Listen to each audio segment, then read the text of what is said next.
Is my friend sneaky for adding a girl I met 2 weeks ago to a bar? Friend. Well, I would say my guess is that dude's probably in his 20s, maybe early 30s. And the thing I noticed when I was going through that period of my life is that, especially after high school and college finished, is that I had a lot of people I grew up with, I went to school with. You think I've known these dudes shit since elementary school together. And you think they're your friends and they're on your team and shake hands, you've always had a good time together. And then you meet a girl, you're talking to her, get her number, and the next thing you know, you see this friend a little while later, he's talking to her, and you see he's getting her number. And then you realize you're competing against one of your own guys in your own friend group. And if you're Mm. good friends, you're close friends, and you like the same girl, you talk about it. Yeah. But, you see stuff like that. And so that's typically not a good sign, especially if he knows that you were talking to her, dating her, or interested in her, or whatever. That's Right. you know, some guys are like, that's why men, like, typically, a lot of guys do not give a shit if the woman's married or in a relationship. If they want to get in her pants, they don't care. They'll keep pursuing until they either get totally rejected Mm-hmm. or they eventually seduce her. Yeah. And in those cases, it just doesn't sound like that dude's on his team. No. So in that case, I mean, you could have a conversation with that guy, and I've seen guys where you have conversations like that. It's like they smile to your face and they go right back to what they're doing because they don't care. Character's destiny. You Right. see it a lot more as you get older, just because you've had so much human interaction and human experience and watched other people over many weeks, months, and years, and sometimes decades. You get to kind of see the same patterns, and then you can look back in your life and just see the pattern all through the decades, Mm-hmm. especially if it's somebody you've known a long time. Yeah. But when you're young and you don't have a lot of life experience, you don't know what you don't know. Mm-hmm. You just haven't been through it enough. And I mean, maybe the girl gave him an idea to pursue her too. So it's like a tricky situation. Like, who's really. Yeah, well, she's probably it depends on if she's part of the friend group or if it's just some girl that tangentially is related to the group. Yeah. Then, but if she's part of the friend group and she knows everybody, I mean, the reality is she'll throw it out there, and whatever guy is the most masculine and most dominant is usually the one she goes home with. That's crazy.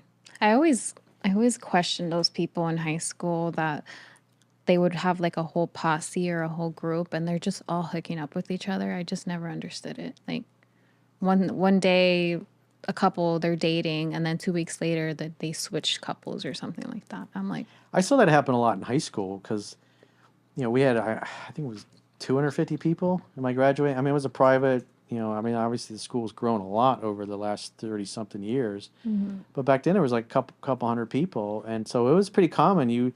Because everybody knew everybody. It was a pretty small school, Right. and so you've got, like, during the fall, you've got football and football homecoming and football dance, Mm-hmm. and then in the spring you've got basketball homecoming, stuff like that, and then at the end of the year you have events that end at the and then you got like senior prom, and depending on the school, you might have other kind of dances or cotillions or cotillions.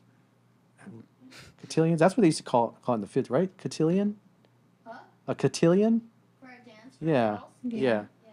You'd have stuff like that, and so what would happen is, because it's high school, everybody's young. We 16, 17. Most girls are losing their virginity at 15, 16 to typically their first boyfriend or whatever. Some girls are, losing their virginity when they're in middle school. Mm-hmm. I had friends that were dating girls I knew that I grew up with, and they were hooking up when we were like in seventh grade. Oh my gosh. And so it's like I saw a lot of things. It's kind of funny what I see, the content where people bitch and complain, but Yeah. I mean, hell, in the 60s, girls that were hippies would, hot 19, 20-year-old girls would just hitchhike in the side of the road and then just basically fuck their way all the way across the country. And other dudes who were kind of, hey, we're going to California. And Oh my so gosh. you'd be, driving with somebody and hooking up for, a couple of states. And then, they go their way, you go yours. And it's like they'd be out there hooked with their thumb up. It was like when the pill came out. And so it's like, that's free love. You know, they would Yeah. get together and have orgies and stuff like that. That was totally normal. Mhm.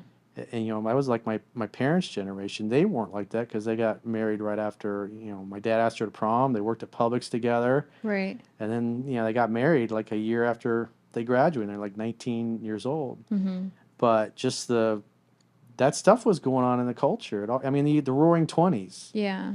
You know, it's like people were having sex left and right and getting drunk, going to speakeasies and stuff like that.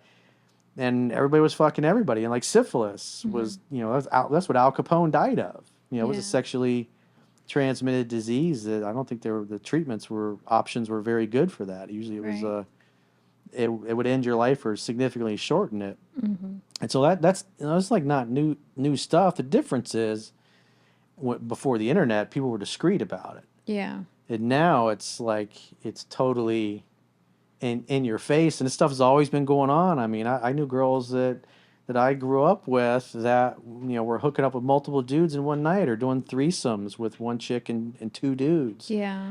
and then the next weekend going on a date with a guy that was a friend of mine. Mhm. You know, it's so you would see that girls, you know, especially like per year, they'd have maybe two, maybe three different boyfriends throughout the school year, and then for a few months they're dating one guy that I would know that I'd be friends with, Mhm. and then a couple months later she'd be dating another guy that I knew and I was friends with, and it's Yeah. like no, I don't remember anybody getting in fights over anything like that. It's like they dated for a while and it's like, hey, they didn't really click, and then Yeah. like on to the It next. was like normal. Yeah. Yeah. So and typically, you know, those girls, everybody was on the pill. They were sleeping with their boyfriends or guys that they were dating. That was pretty normal back then. Hmm. What a time to be alive. And I don't see that it's really changed that much, Mm. other than it's more in your face these days. Yeah. And there's definitely you know more people that come from broken families than you know they're used to be. But it's always been easy for women to get laid. All you have to do Right. is go out and offer, and 99% of the guys are like, "Yeah, let's do it."